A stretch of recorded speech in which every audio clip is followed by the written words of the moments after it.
నమస్కారం, welcome to I dream. Health talks with Vijitha కార్యక్రమానికి స్వాగతం. ప్రస్తుతం మనతో పాటు ఉన్నారు general consultant doctor V Aditya Ranganath గారు. ఇప్పుడు వారితో మాట్లాడేద్దాం. నమస్తే అండి. నమస్తే అండి. ఎలా ఉన్నారు? బాగున్నాను మ్యామ్, థ్యాంక్ యూ. అయితే షుగర్ చాలా పెద్ద సమస్యగా మారిపోతుంది. చిన్నపిల్లల నుంచి పెద్దవాళ్ళ వరకు చాలా మందిలో చూస్తున్నాం. ఆహార రీత్యా కొంతమందికి వస్తే, జెనెటిక్స్ పరంగా కొంతమందికి, ఏదేమైతేనేంటి అందరిలో ఈ సమస్య అయితే ఎక్కువగా. ఇంట్లో నలుగురు ఉంటే ఇద్దరికి ఈ సమస్య చూస్తూనే ఉన్నాం. ఒకవేళ షుగర్ని రివర్స్ చేయాలి అంటే గనక అవకాశం ఉందంటారా? ఉంటే గనక ఆ టిప్స్ ఏంటో తెలియజేయండి. సో ఇప్పుడు డయాబెటీస్ వచ్చింది, లేకపోతే బీపీ వచ్చింది, థైరాయిడ్ వచ్చింది, లేకపోతే వాట్ ఎవర్, ఇదివరకు మనం విన్నది ఏంటి అని అంటే ఒక్కసారి వస్తే లైఫ్ లాంగ్ అది తగ్గడానికి ఆస్కారం లేదు. సో మనం ఏం చేయొచ్చు, కంట్రోల్లో పెట్టుకోవాలి. సో డ్రగ్స్, అదే మన మెడిసిన్ తీసుకుంటాము రెగ్యులర్గా, ఆపకుండా తీసుకుంటే కంట్రోల్లో ఉంటుంది కాబట్టి భయపడాల్సిన అవసరం లేదని చెప్పారు. అయిపోయింది, అది అక్కడతో అయిపోయింది. బట్ ఇప్పుడు రీసెంట్ అంటే చాలా ఇయర్స్ నుంచి మనకి తెలిసిందే ఏంటి అని అంటే వీటన్నిటిని కూడా మనం రివర్స్ బ్యాక్ చేసుకోవచ్చు. కాకపోతే ఆ పద్ధతి తెలియక, చాలామంది అవేర్నెస్ లేక ఇంకా అదే భయంతో ఇప్పటికీ ఉన్నారు. అంటే ఒక్కసారి వస్తే తగ్గదు, మనం ఖచ్చితంగా టాబ్లెట్స్ మీద బ్రతకాలి లైఫ్ లాంగ్. సగం ఆ థాటే ఇంకా అనారోగ్యం తీసుకొస్తుంది అనమాట. సో అసలైన నిజం ఏంటి అని అంటే డయాబెటీస్ని కూడా మనం రివర్స్ చేసుకోవచ్చు ఖచ్చితంగా. అంటే నేను చెప్తుంది రివర్స్ అంటే పూర్తిగా డయాబెటీస్ అసలు లేకుండానే మనం ఫర్దర్గా మనం జీవించవచ్చు, మన లైఫ్ లీడ్ చేయొచ్చు. అవకాశం ఖచ్చితంగా ఉంది. అంటే ఆరోగ్య సూత్రాలు పాటించడం వల్ల ఏంటండి మరి అవి? సో మెయిన్గా ఇప్పుడు డయాబెటీస్ రావడానికి కారణం ఒకటి ఇన్సులిన్ రెసిస్టెన్స్. సరే, ఇన్సులిన్ రెసిస్టెన్స్ అంటే ఏం లేదండి, ఇప్పుడు మనం ఎక్కువసార్లు తీసుకుంటాం, డే మొత్తంలో ఎక్కువసార్లు తినడం, లేదా ఏదైనా మధ్యలో గ్యాప్స్లో మళ్ళీ ఇప్పుడు లంచ్, డిన్నర్, పొద్దున్న బ్రేక్ఫాస్ట్కి మధ్యలో మళ్ళీ ఏదైనా టీ, ఏదో కాఫీ అలవాటు ఉంటుంది, లేదంటే ఇంకేదైనా స్నాక్స్ తింటాం. ఇలాంటి అలవాటు ఎక్కువ అయిపోయి ఏంటి అని అంటే మనం ఏది తిన్నా ఏది తాగినా, అంటే వాటర్ తప్పిస్తే మిగిలిన ఏది తీసుకున్నా మన బాడీలో ఇన్సులిన్ ప్రొడక్షన్ జరుగుతుంది. సో టైప్ 2 డయాబెటీస్ అంటాం ఏంటి, ఇన్సులిన్ ప్రొడక్షన్ ఉంటుంది మన బాడీలో, జనరేట్ అవుతుంది, కానీ ఆ కణాలు సరిగ్గా ఇన్సులిన్ని యూజ్ చేసుకోలేకపోతున్నాయి. దాన్ని టైప్ 2 డయాబెటీస్ కింద పరిగణిస్తున్నారు. ఒకవేళ ఇన్సులిన్ ప్రొడక్షనే లేదు బాడీలో, మన ప్యాంక్రియాస్ సరిగ్గా పనిచేయట్లేదు, అందులో ఐలెట్స్ ఆఫ్ లాంగర్హాన్స్ అని ఒక కణాలు ఉంటాయి, దాని నుంచే మనకి ఇన్సులిన్ వస్తుంది. సో ఇన్సులిన్ సరిగ్గా ప్రొడక్షన్ లేదు అని అంటే అది టైప్ 1 కింద మనం పరిగణిస్తున్నాం. చిన్నపిల్లల్లో కూడా టైప్ 1 అది చూడొచ్చు.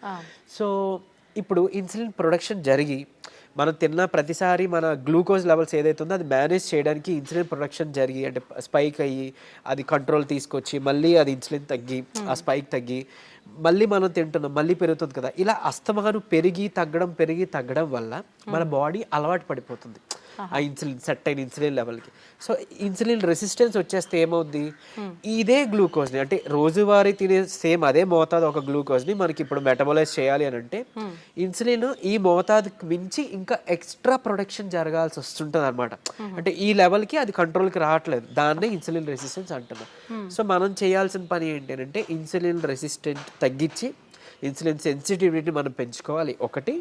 తర్వాత ఆహారంలో చిన్న మార్పులే, అంటే ఇప్పుడు డయాబెటీస్ మనం ఇది చేయాలి అని అంటే సరే ఏముంది రైస్ మానేయండి అని చెప్తారు, అంతే కదా, మాకు చాలా ఇబ్బంది, మేము చేయలేము అని అంటారు. అలా ఏం కాదు, కొన్ని పద్ధతులు ఉన్నాయి, నేను చెప్తాను ఇప్పుడు ఖచ్చితంగా. అది పాటిస్తే ఏకంగా డయాబెటీస్ చక్కగా కంట్రోలే కాకుండా రాబోయే రోజులు, అంటే మీకు ఫస్ట్ 3 months 4 months కంట్రోల్ తెచ్చుకుంటారు. ఆ పైనుంచి మనకి టార్గెట్ ఏంటి అని అంటే మనం వాడుతున్న మెడిసిన్ నెమ్మదిగా డోస్ తగ్గించుకోగలగాలి. అంటే తగ్గించగలగాలి అంటే ఆటోమేటిక్గా మనకి లెవెల్స్ తగ్గితే యాజ్ ఏ మీ డాక్టర్ కానీ మేము కానీ తగ్గించగలుగుతాం కదా. తగ్గించిన తర్వాత దీన్ని పూర్తిగా రివర్స్ బ్యాక్ చేసుకొని నార్మల్ లైఫ్, అంటే ఆ ఫుడ్ని తీసుకుంటూ చక్కగా మనం ఎలాంటి ట్రీట్మెంట్, అంటే ఈ డ్రగ్స్ తీసుకోకుండా ఉండడం. మళ్ళీ అది తగ్గిపోయిన తర్వాత మళ్ళీ పంచదార తినేస్తాం, మైదా పిండి తినేస్తాం, గోధుమ పిండి తినేస్తాం, లేకపోతే ప్రాసెస్డ్ ఫుడ్ తినేస్తాం. అంటే అసలు అదే మెయిన్ ప్రాబ్లం. అంటే high saturated fats, high carbohydrates ఉండడం వల్లనే మనకు వస్తుంది. ఇది వరకు వాళ్ళకి, అంటే మన పెద్దలకి అప్పట్లో ఎందుకు రాలేదంటే వాళ్ళు ఇవేం తీసుకోలేదు కాబట్టి వాళ్ళకి రాలేదు. సో మనం అది ఫుడ్డే ఇది ఫుడ్డే కదా, ఏదో నార్మల్ లైఫ్, అంటే తగ్గిన తర్వాత మళ్ళీ తినేవచ్చు అన్న వాళ్ళకి ఇది ఆన్సర్ చెప్తున్నా. సో అది కాదు, నార్మల్గా మీరు రైస్ తీసుకోవచ్చు, రైస్ పూర్తిగా మానే అవసరం లేదు, కాకపోతే రైస్తో పాటు కొన్ని తీసుకోవాల్సి ఉన్నాయి. సో చూడండి, సింపుల్ టెక్నిక్, హై కార్బోహైడ్రేట్స్ తీసుకోకూడదు, హై కాంప్లెక్స్ కార్బోహైడ్రేట్స్ తీసుకోకూడదు, తర్వాత హై సాచురేటెడ్ ఫ్యాట్స్ తీసుకోకూడదు. సో ఇవి తప్పిస్తే మరి మిగిలిన ఆప్షన్ ఏంటి? కొంతమంది ఇక్కడ ఏం చేస్తారంటే కార్బోహైడ్రేట్స్ తీసుకోకూడదు అన్నారు కాబట్టి పూర్తిగా కార్బోహైడ్రేట్స్ని తగ్గించేస్తున్నారు. అంటే నో కార్బోహైడ్రేట్ ఫుడ్ అంటారు, అలా వెళ్ళిపోతున్నారు. కీటో డైట్స్ అని అలా వద్దు. అలా అయితే ఏమవుతుందంటే మనకి ఇన్ని సంవత్సరాలు లేదా ఇన్ని జనరేషన్స్గా మనకి బాడీకి కార్బోహైడ్రేట్స్ అలవాటు, సో దాని డైజెషన్ అలవాటు. సో అక్కడి నుంచి మళ్ళీ అది బ్రేక్ డౌన్ అయ్యి గ్లూకోజ్ కింద మనకి కన్వర్ట్ అవుతుంది, మనకి శక్తిని ఇస్తుంది, బాగుంది. మీరు తినడం మానేస్తే ఒకటి మీకు కూడా బాడీకి అది కొత్తది ఏంటంటే కార్బోహైడ్రేట్స్ అసలు అది డైజెషన్ చేసే ఒక పద్ధతే మర్చిపోద్ది మన బాడీ. సో రేపు పొద్దున్న నార్మల్ సింపుల్గా కార్బోహైడ్రేట్స్ తీసుకున్నా దానికి చాలా కష్టపడాల్సి వస్తుంది. అండ్ ఈవెన్ ఒకవేళ జెనెటికల్గా నెక్స్ట్ జనరేషన్స్ పాస్ ఆన్ అయింది అనుకోండి, అది ఇంకా ఇబ్బందిగా. అంటే నార్మల్ అన్నమే మనం అరాయించుకోలేకపోవచ్చు, లేకపోతే నార్మల్ సమోసానే ఎంజాయ్ చేయలేకపోవచ్చు మనం. సో అట్లా సో సరే ఓకే, హై కార్బ్స్ అంటే తెలుసు, ఈ రైస్ నార్మల్గా తీసుకునేవి.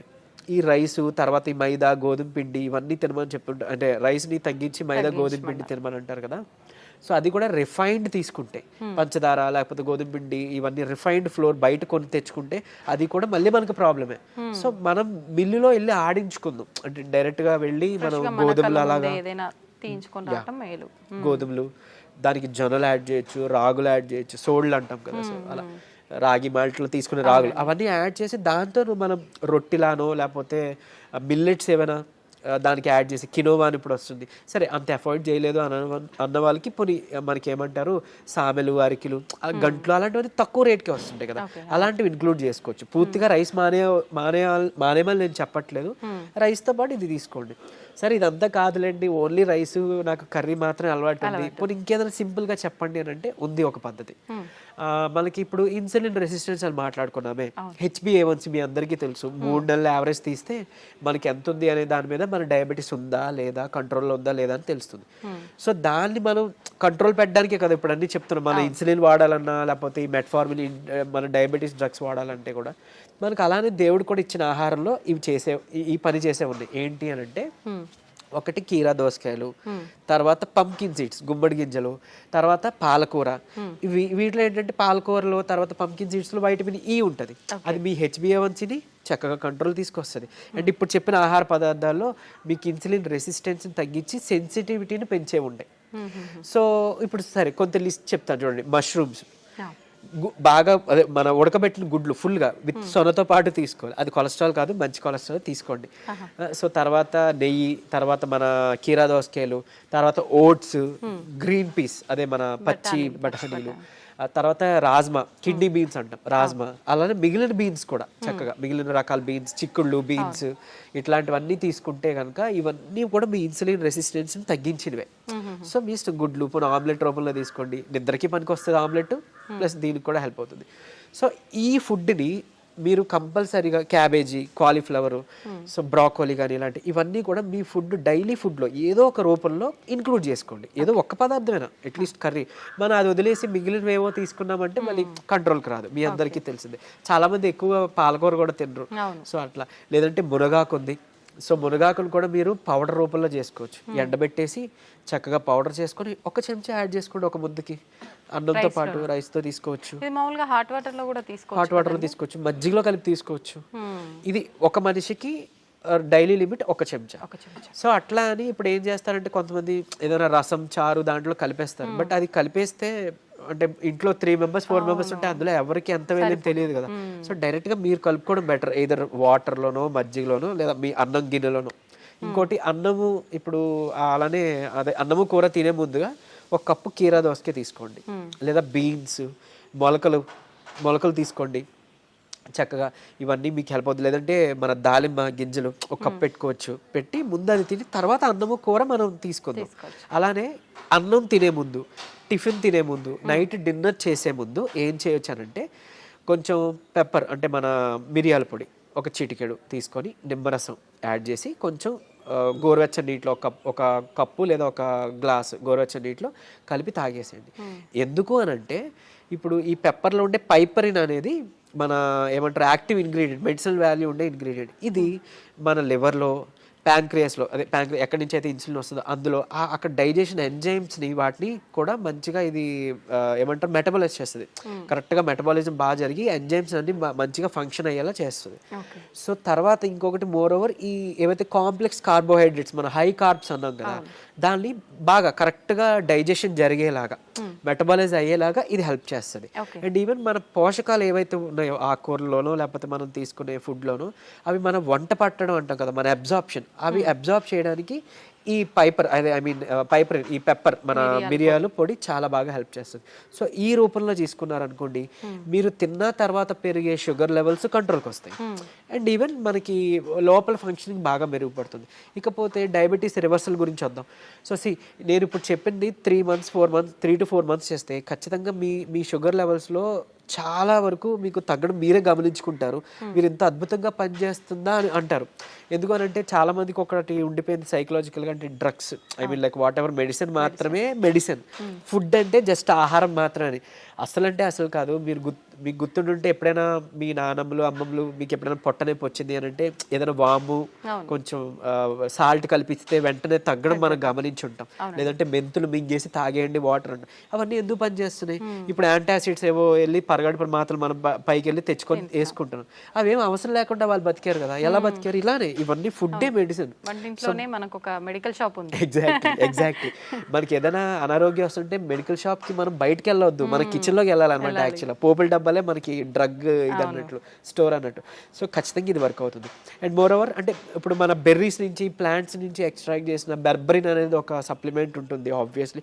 సరే అది అందరూ వాడాల్సిన అవసరం లేదు, కానీ ఒక బూస్టప్ కింద పనికి వస్తుంది. అంటే ఎలా అయితే మనకి డయాబెటీస్ని మనకి తగ్గించడానికి మెట్ఫార్మిన్ అనే ఒక మెడిసిన్ తీసుకుంటున్నామో, సేమ్ ఇది కూడా అదే పని చేస్తుంది. కానీ బట్ మెట్ఫార్మిన్తో వచ్చే వైటమిన్ B12 డెఫిషియన్సీ ఇందులో లేదు, ఈ బెర్బరిన్లో లేదు. సరే ఓకే, అవైలబుల్ ఉన్న వాళ్ళు వాడుకుంటారు, అందరూ ఇది వాడాలని రూల్ లేదు. కానీ బట్ ఈ సింపుల్ టిప్స్ పాటించండి, ఇది ఒకటి. తర్వాత ఖచ్చితంగా ఒక 5 minutes వాకింగ్ ఉంటే చాలు. 5 minutes వాకింగ్ అంటే తిన్న తర్వాత ఒక 10 నిమిషాలు అలా 5 minutes వాకింగ్ చేస్తే చాలు. మీ ఆఫీస్ ఏరియా, మీ బెడ్రూమ్, మీ హాల్ ఎక్కడైనా ఆయాసం రావాలి, చెమటలు పట్టాలి, ఇట్లానే వాకింగ్ చేస్తేనే మనకి వర్కౌట్ అయినట్టు అని అస్సలు కాదు. బాడీ మూమెంట్ ఉండాలి. సో అది చేసుకుంటే చాలు, డయాబెటీస్ మనకి తగ్గుతుంది. రివర్స్కి చెప్పుకున్న ఇందాక ఇంగ్రీడియంట్స్ ఉన్నాయి కదా, పంకిన్ సీడ్స్ అవ్వచ్చు, మన HbA1c కంట్రోల్ చేసి ఇన్సులిన్ సెన్సిటివిటీ పెంచేవి, ఇవి మీరు చేసుకుంటే 3 to 4 months ఖచ్చితంగా రివర్స్ అయిపోతుంది. ఇప్పుడు చాలా మంది మనం చూస్తూ ఉంటామండి, జామకాయ ఆకులు, లేత చిగుర్లు అని చెప్పి, లేదు అంటే తిప్పతీగ అని చెప్పి, ఇలాంటి కొన్ని ఆకులతో వేణిల్లో వేసి మరిగించిన వాటర్ తాగుతుంటారు షుగర్ ఉన్న వాళ్ళు. ఇది వర్క్ అవుతుంది అంటారా? యాక్చువల్గా ఇప్పుడు జామ ఆకులు ఉన్నాయి కదా, లేత తీసుకొని ఒక 4 ఆకులు మనం వేడి నీటిలో వేసి మరిగించి కషాయంలా తీసుకొని ఉదయం సాయంత్రం లేదా ఒక పూట అట్లీస్ట్ పరగడుపునైనా కానీ తాగితే కనుక అమోఘంగా ఆ రోజే పెరిగిన షుగర్ లెవెల్స్ తగ్గిపోయాయి. సో నేను ప్రీవియస్ వీడియోలో జామాకులు కషాయం గురించి చెప్పినప్పుడు చాలా మంది ఫోన్ చేసి అంటే ట్రై చేసి చక్కగా ఫస్ట్ నమ్మారు, ట్రై చేసి ఒక 2 daysలో వాళ్ళు ఫోన్ చేసి, సార్ అంటే మాకు 1 day 2 dayలోనే ఇంత బాగా పనిచేస్తుంది, కంటిన్యూ చేయొచ్చు అంటారా, ఎక్కువ కాలం అన్నారు. బేసిక్గా చేయొచ్చండి, చేసుకోండి అని చెప్పారు. సో ఈవెన్ అది వాళ్ళకి ఏంటంటే డయాబెటీస్ ఎక్కువ, షుగర్ లెవెల్స్ ఎక్కువ ఉండడం వల్ల కొంతమందికి నిస్సత్తువ నీరసంగా ఉంటుంది కదా, దాన్ని కూడా ఇది మనకి జామాకులు బాగా హెల్ప్ అవుతుంది. జామకాయ తినొచ్చు, బొప్పాయి తినొచ్చు, అట్లనే జామాకులు కషాయం బాగా హెల్ప్ అవుతుంది, తీసుకోవచ్చు. తిప్పతీగ కూడా తీసుకోవచ్చు. బట్ తిప్పతీగ చాలా మంది తెలియక కోవిడ్ టైంలో అంటే ఇప్పుడు వైరస్ నుంచి బయటపడాలని తెలియక చాలా మంది ఓవర్ డోసెస్లో తీసుకుని విత్ ఇన్ 15 daysలో వాళ్ళ లివర్ మొత్తం డ్యామేజ్ అయ్యి ఎమర్జెన్సీ వార్డులో అడ్మిట్ అవ్వడం, చనిపోవడం జరిగింది. కానీ నేను ఇక్కడ చెప్పే ఒక ముక్క, తిప్పతీగ ప్రాబ్లం కాదు, ఓవర్ డోస్ ప్రాబ్లం. కాబట్టి తిప్పతీగని మనం ఇప్పుడు ఒకవేళ ఒక లైక్ 1 inch తీసుకున్నాం అనుకోండి, ఆ రూట్ ఏదైతే ఉందో దాన్ని బాగా బాయిల్ చేసి మనం దాన్ని తాగొచ్చు. దాంట్లో కొంచెం ఉసిరి పొడి యాడ్ చేయొచ్చు, లేదంటే మునగాకు యాడ్ చేసుకోవచ్చు 1/2 spoon అట్లా. ఇలాగా మనం తీసుకున్నాం అనుకోండి మనకి మంచిగా బెనిఫిటే. ఇప్పుడు అలాగని ఏంటి ఫ్లాక్ సీడ్స్ ఉన్నాయి, అవిసె గింజలు ఉన్నాయి. అవిసె గింజలు మనకి కొలెస్ట్రాల్ తగ్గిస్తుంటుంది, డయాబెటీస్ని రివర్స్ చేస్తుంది బాగా. అంటే ఒక 2 చెంచాలు మనం పౌడర్లా కానీ తయారు చేసుకొని మనం ఫ్లాక్ సీడ్స్ తీసుకుంటే, ఇదే ఫ్లాక్ సీడ్స్ గురించి ఒక పేపర్లో ఒక ఆర్టికల్ వచ్చింది. ఏంటి, ఫ్లాక్ సీడ్స్ తీసుకోకూడదు, లివర్కి మంచిది కాదు, లేకపోతే ఇంకోటి ఏదో అని. కరెక్టే, ఏదైనా అతిగా తీసుకుంటే మనకి ఫుడ్ అయినా ఆబ్వియస్లీ కదా. సో అంతే, అది పట్టుకొని ఉండొద్దు. అరే ఇప్పుడు తిప్పతీగ ఏదో ప్రాబ్లం, సరే తిప్పతీగ పక్కన పెడతాయి, అట్లీస్ట్ ఫ్లాక్ సీడ్స్, ఉసిరికాయ ఫ్లాక్ సీడ్స్, లేకపోతే మన పెప్పర్. సో ఇట్లాంటివి ఉన్నాయి కదా, వీటి వల్ల ఏం చేయటం జరగదు, డ్యామ్ షూర్ మంచిదే. సో లిమిట్లో తీసుకోండి. ఇంకోటి ఫ్లాక్ సీడ్స్ గురించి ఇప్పుడు మాట్లాడుకున్నాం కాబట్టి చాలా మంది తెలియక దాన్ని పౌడర్ చేసి స్టోర్ చేసుకుంటున్నారు. వద్దు, అది ఏంటి అని అంటే ఆక్సిజన్కి సెన్సిటివ్ అనమాట, ఎయిర్ సెన్సిటివ్ యాక్చువల్గా. దీన్ని మనం ఎంత ఎయిర్ టైట్ దీంట్లో స్టోర్ చేసుకున్నా, ఎంత అమోఘంగా పనిచేస్తుందో ఇది అంత చేడ్ చేస్తుంది స్టోర్ చేస్తే, ఆక్సిడైజ్డ్ అయిపోయి మనం ఎంత ఇది చేసినా అది అయిపోతుంది. సో ఫ్రెష్గా తయారు చేసుకోండి. ఒక 2 చెంచాలు చిన్న మిక్సీ గిన్నెలో మాత్రం అవుతుంది, పెద్ద మిక్సీ గిన్నెలో అవ్వదు. సో చేసుకొని మీరు బటర్ మిల్క్లో మిక్స్ చేసుకోవచ్చు. కొలెస్ట్రాల్ తగ్గుతుంది, డయాబెటీస్ రివర్సల్కి హెల్ప్ అవుతుంది. అండ్ ఈవెన్ మనకి బయట బనానా ఫ్లోర్ అని దొరుకుతుంది, అరటి దీని నుంచి తీసిన పిండి. సో అది ఆన్లైన్లో వాటిలో అవైలబుల్, దాన్ని తెచ్చుకోండి. ఒక చెంచా చక్కగా బటర్ మిల్క్ దీంట్లో మిక్స్ చేసుకోండి. ఈ ఫ్లాక్ సీడ్స్ని మిక్సీలో పౌడర్ చేసుకోండి, పరగడుపునే తాగండి. మీకు డయాబెటీస్ని రివర్స్ చేయడానికి హెల్ప్ అవుతుంది. ఎందుకు అంటే రెసిస్టెన్స్ స్టార్చ్ అదన్నీ ఉంటేనే మనకి యూజువలీ చాలా ఇదనమాట.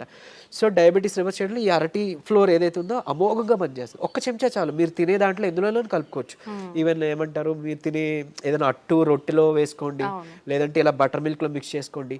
ఇది ఖచ్చితంగా మీ డయాబెటీస్ రివర్సల్కి హెల్ప్ అవుతుంది. సో ఎందుకు ఇన్సులిన్ రెసిస్టెన్స్ మనకి మెయిన్గా రివర్స్ అవుతుంది కదా, అంతే. ఇదే సీక్రెట్ ఫార్ములా, ఇది నమ్మి చేయండి. నిజంగా చెప్తున్నా, మీరు ఇయర్స్ డ్రగ్స్ అది వాడాల్సిన అవసరం లేదు. అండ్ ప్రీవియస్గా ఒక వీడియోలో నేను చెప్పాను, లైక్ పరగడుపున ఒక చెంచా కలబంద గుజ్జు తీసుకోండి అని. అది నేను ఎక్కడో మెడికల్ క్యాంప్కి వెళ్ళినప్పుడు ఒక ఆవిడ నా వీడియో చూసారంట, ఆవిడ కంట్రోల్ అయింది. సో మీరు ఇదివరకు వాడేవారు కదండి ట్యాబ్లెట్, ఈ నెల చాలా వరకు తగ్గింది. ఏం చేశారంటే, మీ వీడియో చూసాను సార్, యాక్చువల్గా కలబంద గుజ్జు చెప్పారు, పరగడుపును తీసుకోవడం మొదలు పెట్టాను, నాకు ట్యాబ్లెట్ తగ్గిపోయింది, సగానికి సగం డోస్ తగ్గిపోయింది. And with in next 2nd or 3rd monthలో ఆవిడకి పూర్తిగా నేను ఆపేశాను, ట్యాబ్లెట్ తీసుకోవాల్సిన అవసరం లేదు, ఆవిడకి డౌన్ అయిపోతుంది. సో అంత బాగా పనిచేస్తాయి మనకి దేవుడిచ్చిన ఇవన్నీ మెడిసిన్సే. సో ఇందులో చెప్పింది ఏదైనా వాడుకోండి. మీకు ఏం పని చేసిందో కమెంట్లో చెప్పండి. సో మిగిలిన వాళ్ళకి ఇన్స్పైరింగ్గా ఉంటుంది. అండ్ ఏది పని చేయలేదో లైక్ నాకు తెలిసినప్పుడు నేను సజెస్ట్ చేయగలుగుతాను మీకు ఆల్టర్నేట్గా. ఓకే, థ్యాంక్ యూ అండి. నిజంగా చాలా యూస్ఫుల్ టిప్స్ అనేది తెలియజేయడం జరిగింది.